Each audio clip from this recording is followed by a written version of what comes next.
3. The nature of evolutionary religion. The study of human religion is the examination of the fossil-bearing social strata of past ages. The mores of the anthropomorphic gods are a truthful reflection of the morals of the men who first conceived such deities.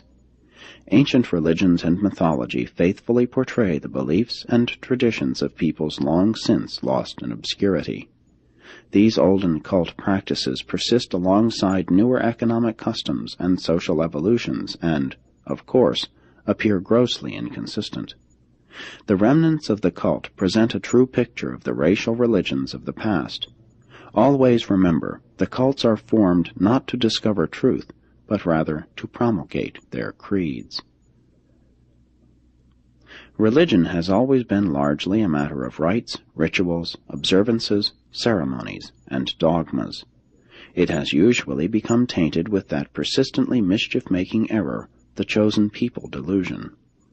The cardinal religious ideas of incantation, inspiration, revelation, propitiation, repentance, atonement, intercession, sacrifice, prayer, confession, worship, survival after death, sacrament, ritual, ransom, salvation, redemption, covenant, uncleanness, purification, prophecy, original sin, they all go back to the early times of primordial ghost fear.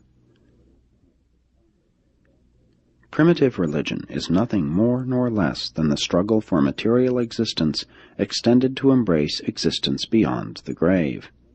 The observances of such a creed represented the extension of the self-maintenance struggle into the domain of an imagined ghost spirit world. But when tempted to criticize evolutionary religion, be careful. Remember, that is what happened. It is a historical fact. And further recall that the power of any idea lies not in its certainty or truth, but rather in the vividness of its human appeal. Evolutionary religion makes no provision for change or revision. Unlike science, it does not provide for its own progressive correction. Evolved religion commands respect because its followers believe it is the truth. The faith once delivered to the saints must, in theory, be both final and infallible. The cult resists development because real progress is certain to modify or destroy the cult itself, therefore must revision always be forced upon it. Only two influences can modify and uplift the dogmas of natural religion: the pressure of the slowly advancing mores and the periodic illumination of epical revelation. And it is not strange that progress was slow. In ancient days, to be progressive or inventive meant to be killed as a sorcerer. The cult advances slowly in generation epochs and age-long cycles, but it does move forward. Evolutionary belief in ghosts laid the foundation for a philosophy of revealed religion which will eventually destroy the superstition of its origin.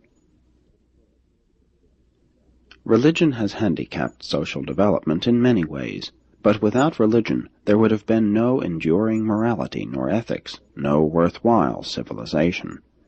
Religion mothered much non-religious culture. Sculpture originated in idol-making, architecture in temple-building, poetry in incantations, music in worship chants, drama in the acting for spirit guidance, and dancing in the seasonal worship festivals. But while calling attention to the fact that religion was essential to the development and preservation of civilization, it should be recorded that natural religion has also done much to cripple and handicap the very civilization which it otherwise fostered and maintained. Religion has hampered industrial activities and economic development. It has been wasteful of labor and has squandered capital. It has not always been helpful to the family. It has not adequately fostered peace and goodwill. It has sometimes neglected education and retarded science. It has unduly impoverished life for the pretended enrichment of death. Evolutionary religion, human religion, has indeed been guilty of all these and many more mistakes, errors, and blunders. Nevertheless, it did maintain cultural ethics, civilized morality, and social coherence, and made it possible for later revealed religion to compensate for these many evolutionary shortcomings. Evolutionary religion has been man's most expensive but incomparably effective institution. Human religion can be justified only in the light of evolutionary civilization. If man were not the ascendant product of animal evolution, then would such a course of religious development stand without justification. Religion facilitated the accumulation of capital. It fostered work of certain kinds. The leisure of the priests promoted art and knowledge. The race, in the end, gained much as a result of all these early errors in ethical technique. The shamans, honest and dishonest, were terribly expensive, but they were worth all they cost. The learned professions and science itself emerged from the parasitical priesthoods. Religion fostered civilization and provided societal continuity. It has been the moral police force of all time. Religion provided that human discipline and self-control which made wisdom possible. Religion is the efficient scourge of evolution, which ruthlessly drives indolent and suffering humanity from its natural state of intellectual inertia forward and upward to the higher levels of reason and wisdom. And this sacred heritage of animal ascent, evolutionary religion, must ever continue to be refined and ennobled by the continuous censorship of revealed religion, and by the fiery furnace of genuine science.